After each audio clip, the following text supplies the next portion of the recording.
Hello everyone, Shri IAS academy में आपका स्वागत है। जैसा कि आप जानते हैं कि श्री आईएएस एकेडमी ने आंसर राइटिंग सीरीज की शुरुआत की है, जिसके अंतर्गत ऑलरेडी हमारे 654 पार्ट आ चुके हैं। ये हमारा पार्ट 655 है। अपने इस पार्ट में हम देखेंगे कि आपके द्वारा हमारे टेलीग्राम चैनल पर किस प्रकार का प्रश्न लिखकर भेजा गया, उसे आपने किस तरीके से लिखा और वास्तव में आपको उसमें किन किन बिंदुओं को ऐड करने की आवश्यकता है।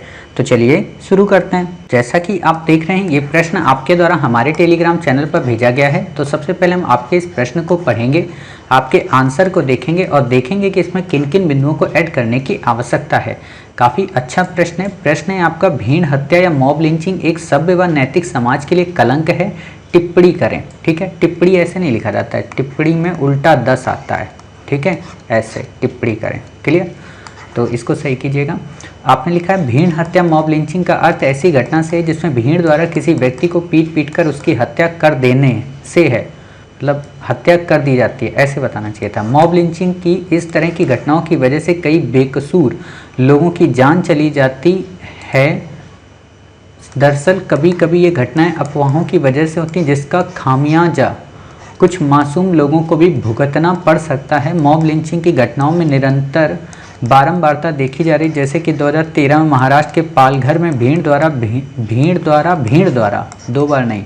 द्वारा 5 लोगों को बच्चा चोर समझकर मार दिया गया। इसी प्रकार की घटना पश्चिम बंगाल में महिलाओं को मारने की आई। मॉब लिंचिंग जैसी समस्याएं समाज में कुछ अराजक तत्वों के चलते अपने मंसूबों को सफल बनाने के लिए मासूम जनता को हत्यारा बनाकर अंजाम दिया जाता है। कई बार ये हत्याएं सोची समझी साजिश भी होती हैं, लेकिन इस प्रकार के कृत्य हमारे समाज के वसुधैव कुटुंबकम की नींव को कमज़ोर करने का काम करते हैं। इसमें न केवल किसी भी राष्ट्र की देश के अंदर बल्कि अंतर्राष्ट्रीय मंच पर छवि को धूमिल करने वाली होती है और इन सब का परिणाम देश की मासूम जनता को सामाजिक, सांस्कृतिक और आर्थिक रूप से नुकसान के रूप में वहन करना पड़ता है। बार बार आप एक ही शब्द उपयोग करो, मासूम जनता, इसको यहाँ से हटाना, दूसरा वर्ड बताएंगे अभी हम।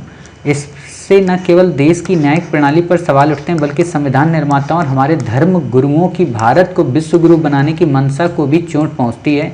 निष्कर्षतः कहा जा सकता है कि मॉब लिंचिंग की बढ़ती घटनाओं पर अंकुश लगाने हेतु तो न्यायिक प्रणाली और कार्यपालिका को एक साथ आना होगा और एक सार्वभौमिक नजरिए के साथ देश की जनता को इसमें भागीदार बनाना होगा, ताकि हमारे समाज की सभ्य और नैतिक रूपी छवि को संजोए रखा जा सके। तभी हम एक भारत श्रेष्ठ भारत की ओर बढ़ पाएंगे। निष्कर्ष आपका बहुत ही जबरदस्त है।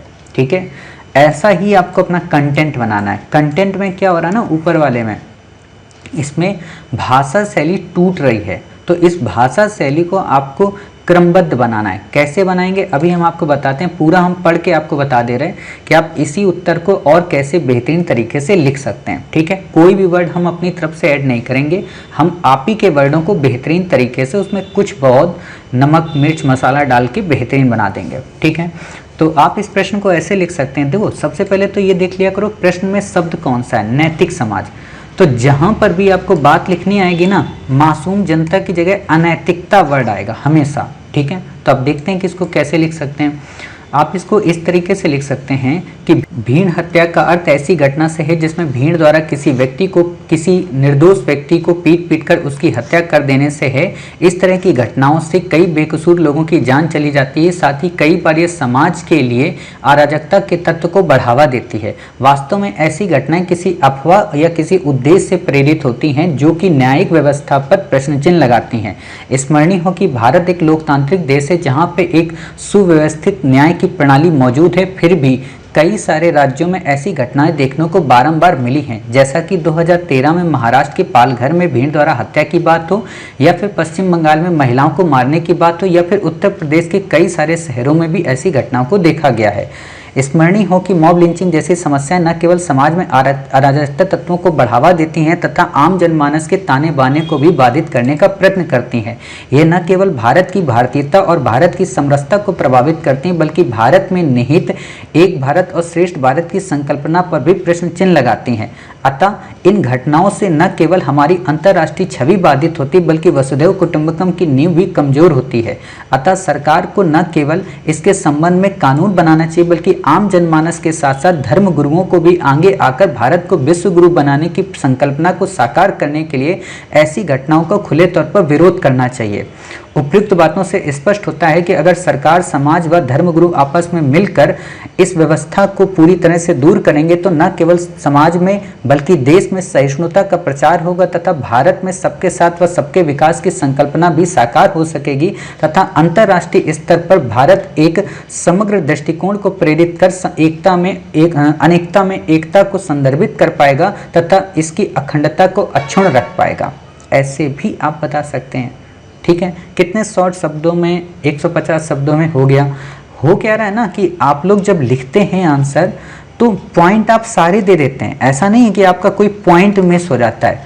बस दिक्कत आप आ रही है कि उन पॉइंट को क्रम में कैसे लगाएं, सीरीज कैसे बनाएं। तो इसके लिए आप लोग एक काम ये करा करें, जब भी आप आंसर लिखने को बैठे ना तो एक बार आंसर लिख दिया करें पूरा का पूरा। जैसे आपने ये आंसर लिख दिया, अब इसको लिखने के बाद खुद से एक बार चेक करें कि कहाँ कहाँ पर भाषा में टूटन हो रही है। देखो अभी ये थोड़ा मेहनती काम है, इसीलिए हम आपको केवल 2 प्रश्न देते हैं। हम चाहें तो आपको 20 प्रश्न दें, लेकिन हम चाहते हैं 2 प्रश्न के माध्यम से आप बेहतरीन बने। तो आप एक बार जैसे लिख लिए, और होता यही कि जब आप एक बार आंसर लिख लेते हैं तो आपको पता चल जाता है कि इसको हम ऐसे भी लिख सकते हैं, तो आप उस तरीके से भी लिखें और तब आप फॉरवर्ड करें, है ना।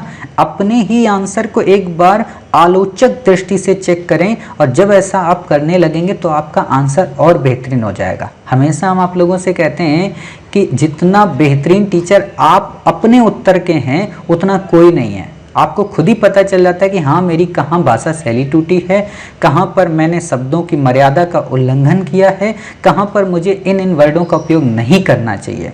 ठीक है, जब आप ऐसा करेंगे तो धीरे धीरे आपका उत्तर बेहतर से और बेहतरीन बनता जाएगा।